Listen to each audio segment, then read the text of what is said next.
नमस्ते स्टूडेंट्स, आज हम पढ़ने वाले हैं COPD, chronic obstructive pulmonary disease. ये रेस्पिरेटरी ट्रैक्ट का मोस्ट इम्पॉर्टेंट टॉपिक है एग्जाम्स पॉइंट ऑफ व्यू से। आपके जो कॉम्पिटिटिव एग्जाम्स होते हैं उनके पॉइंट ऑफ व्यू से भी ये बहुत ही इम्पॉर्टेंट टॉपिक है। तो देखते हैं सीओपीडी होता क्या है। A clinic COPD is a clinical term for a group of pathological conditions. Group of pathological condition, एक पैथोलॉजिकल कंडीशन नहीं है, यहाँ पे ग्रुप ऑफ पैथोलॉजिकल कंडीशन से एक ग्रुप है। कौन कौन सी है? In which there is a chronic partial or complete obstruction to the airflow at any level from trachea to small less airway resulting in the functional disability of the lung. ठीक है, तो सबसे पहले हम लोग ये देखते हैं रेस्पिरेटरी सिस्टम कैसे बनता है। ये चीज देखिए, अपर रेस्पिरेटरी ट्रैक्ट देखते हैं हम लोग।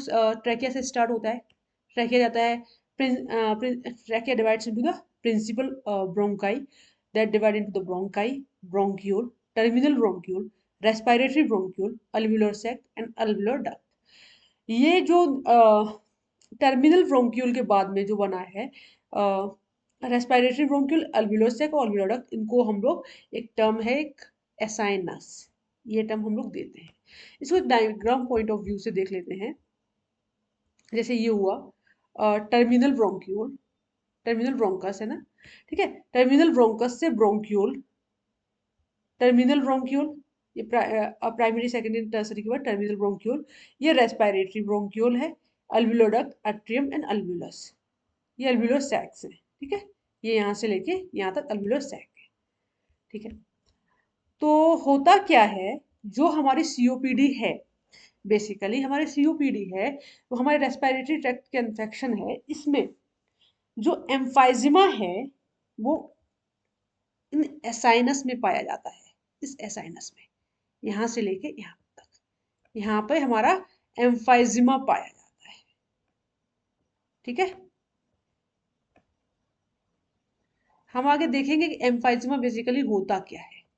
जो हमारा ऊपर ये ब्रोंकाई तक का पोर्शन है, इसको इन्फेक्ट करता है। इसमें होता है क्या क्या? Chronic bronchitis, chronic bronchitis and asthma, ठीक है। Chronic bronchitis and asthma.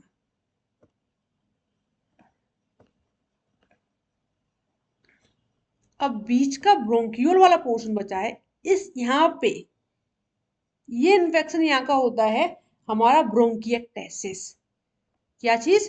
Bronchiectasis bronchioles में ही होती है। वो आपको इनकी पोजीशंस क्लियर हो गई होंगी कि किस जगह पे कौन सा इन्फेक्शन होता है, ठीक है। तो trachea principal bronchi and bronchi का इन्फेक्शन होता है, क्रोनिक ब्रोंकाइटिस एंड अस्थमा ये ब्रोंक्यूल का इन्फेक्शन होता है, ब्रोंकिएक्टेसिस, और ये यहाँ ये एम्फाइजिमा होता है नीचे। अब हम लोग ये देखते हैं कि भाई सीओपीडी में क्या क्या होता है। Chronic bronchitis, emphysema, bronchial asthma, इनको दे रखता है। The air flow limitation is usually बहुत प्रोग्रेसिव एंड प्रोग्रेसिव होती है ये, and associated with the abnormal inflammatory response of the lungs to noxious particle. इसमें एब्नॉर्मल इन्फ्लेमेटरी रेस्पॉन्स होता है लंग्स का, जो भी बाहरी एक्सटर्नल सब्सटेंसेस होते हैं उनके लिए, ठीक है। तो एक डायग्राम से हम, एक बड़े से डायग्राम से हम लोग टेबुलर फॉर्म में पढ़ लेते हैं कि बेसिकली ये सारी डिसीजेस होती क्या है, ठीक है। इसमें मैंने सारी सीओपीडीज को इंक्लूड किया है, ठीक है। देख लेते हैं। सबसे पहले हम लोग देखते हैं क्रोनिक ब्रोंकाइटिस। ये कहाँ पे पाया जाता है? ये ब्रोंकस में पाया जाता है। ये किस एज से स्टार्ट होता है? ये एडल्ट्स में मोस्टली पाया जाता है, और ये बेसिकली स्मोकिंग या फिर एयर पॉल्यूशन की वजह से होता है, जिसकी वजह से जो सिक्रीशंस हैं हमारे ब्रोंकस में वो इंक्रीज हो जाते हैं। बेसिकली इसमें होता क्या है, पैथोजेनेसिस अगर देखें तो इसमें सीलियरी मूवमेंट जो होते हैं वो इम्पेयर्ड रहते हैं, और ग्रॉस फीचर देखें तो इसमें ब्रोंकियल जो वॉल है उसकी थिकनिंग होती है, thickening of the bronchial wall. जैसे ग्रॉस फीचर ऊपर से देखा जाए, इसमें बेसिकली हो क्या रहा है, तो thickening of the bronchial wall होती है, और इसमें जो मेन क्लिनिकल फीचर पाया जाता है, प्रॉब्लम क्या होती है, परसिस्टेंट कफ। ये परसिस्टेंट कफ विद एक्सपेक्टोरेशन होता है। ये परसिस्टेंट कफ मोर देन एटलीस्ट 3 महीने तक होनी चाहिए और 2 साल से लगातार। जैसे सीजनली ऐसा होता है कि कभी कभी ना, जैसे 1 साल तक किसी 1 साल में एक पर्टिकुलर सीजन आती है लगभग 3 महीने, उस टाइम पे मतलब कम से कम 3 महीने में और 2 साल से 2 साल से ऐसा एपिसोड होना चाहिए कि कफ आ रहा है बहुत सारा, ठीक है, कफ विद द स्पटम, ठीक है। तो इसका इन्वेस्टिगेशन ऑफ चॉइस क्या है, हम इसमें स्पायरोमेट्री करवाएंगे जिससे कि हमें पता चल जाएगा कि भाई आपके लंग्स में क्या प्रॉब्लम है, ठीक है। और अगर ड्रग ऑफ चॉइस की बात करें तो शॉर्ट एक्टिंग बीटा 2 एगोनिस्ट या फिर लॉन्ग एक्टिंग ब्रोंकोडायलेटर्स हम लोग दे सकते हैं, ठीक है। और एम्फाइजिमा, एम्फाइजिमा कहाँ पे इन्फेक्ट करती है, हमारे साइनस को इन्फेक्ट करती है। और डायग्नोसिस, इसमें एज एट द डायग्नोसिस क्या है, ये बेसिकली एडल्ट्स में ही मोस्टली पाया जाता है। ये इन्फेक्शन किसका है, साइनस का है, एडल्ट्स में बेसिकली पाया जाता है। इसका एटियोलॉजी स्मोकिंग है, क्योंकि एडल्ट्स ही स्मोकिंग करते हैं, पॉल्यूशन में ज़्यादा रहते हैं, तो इस वजह से ये एडल्ट्स में ही पाया जाता है, इस बच्चों को नहीं होता है। बेसिकली इसमें पैथोजेनेसिस की बात करें तो इसमें डिफिशियंसी हो जाती है अल्फा 1 एंटीट्रिप्सिन की हमारे एसएनएस में, ठीक है। और इसमें जो ग्रॉस फीचर, अगर ग्रॉस फीचर की बात करें तो इसमें होगा क्या, डिस्टेंडेड एयर सैक्स हो जाएंगे, जो एयर सैक्स हो जाएंगे वो बहुत डिस्टेंड हो जाएंगे। और मेन क्लिनिकल फीचर की बात करें, ब्रोकन अल्वियोलर सेप्टा, जो हमारे अल्वियोलर सेप्टा हैं वो टूट जाएंगे। इसका जो क्लिनिकली अगर हम लोग देखेंगे तो अल्वियोलर सेप्टा टूट जाते हैं। और इसका इन्वेस्टिगेशन करवाएंगे, स्पायरोमेट्री से हम लोग इसको करवा सकते हैं और लंग की कैपेसिटी देख सकते हैं। और अगर हम इसमें ट्रीटमेंट की बात करें तो हम लोग इसमें ब्रोंको डायलेटर्स देते हैं डायलिटेशन के लिए। और इनहेल्ड कॉर्टिकोस्टेरॉइड्स, स्टीरॉइड्स को कॉर्टिकोस्टेरॉइड्स को दे सकते हैं इनहेलेशन के थ्रू। और एंटीबायोटिक्स, कोई इन्फेक्शन ना हो फर्दर। अस्थमा, ये बेसिकली ब्रोंकस का इन्फेक्शन है जैसा कि मैंने बताया था। और ये 2 टाइप का होता है, एक एक्सट्रिंजिक होता है और एक इंट्रिंजिक होता है। एक्सट्रिंजिक बेसिकली बच्चों में पाया जाता है, इंट्रिंजिक एडल्ट्स में पाया जाता है। एक्सट्रिंजिक होता है एलर्जी में, जो आपने देखा होगा बच्चों को बचपन में एलर्जी होती है जिससे कि उन्हें अस्थमा हो जाता है। लेकिन कभी कभी एडल्ट ऑनसेट अस्थमा भी होती है, जो कि बेसिकली वायरल इन्फेक्शन से होती है। जो एडल्ट ऑनसेट होती है वो वायरल इन्फेक्शन से होती है, और जो बच्चों में पाई जाती है वो एलर्जी से होती है। और इसकी पैथोजेनेसिस की बात करें तो इसमें आईजीई सेंसिटाइज्ड सेल पाई जाती हैं। ये आईजीई इन्फेक्शन है, ये ऑटो इम्यूनिटी की वजह से होता है।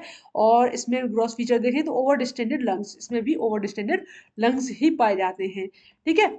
और बेसिकली इसमें सीओपीडी में ऑब्स्ट्रक्शन हर जगह पे हो रहा है, ये चीज हम लोग देखेंगे कि हर जगह ऑब्स्ट्रक्शन हो रहा है।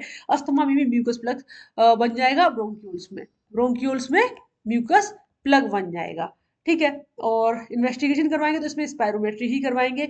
और इसमें हम सावा दे सकते हैं, शॉर्ट एक्टिंग बीटा एगोनिस्ट, और इनहेल्ड कॉर्टिकोस्टेरॉइड्स दे सकते हैं पेशेंट को। और ब्रोंकिएक्टेसिस, जैसा कि हम लोग ये किस जगह का इन्फेक्शन है, ब्रोंक्यूल्स का इन्फेक्शन है।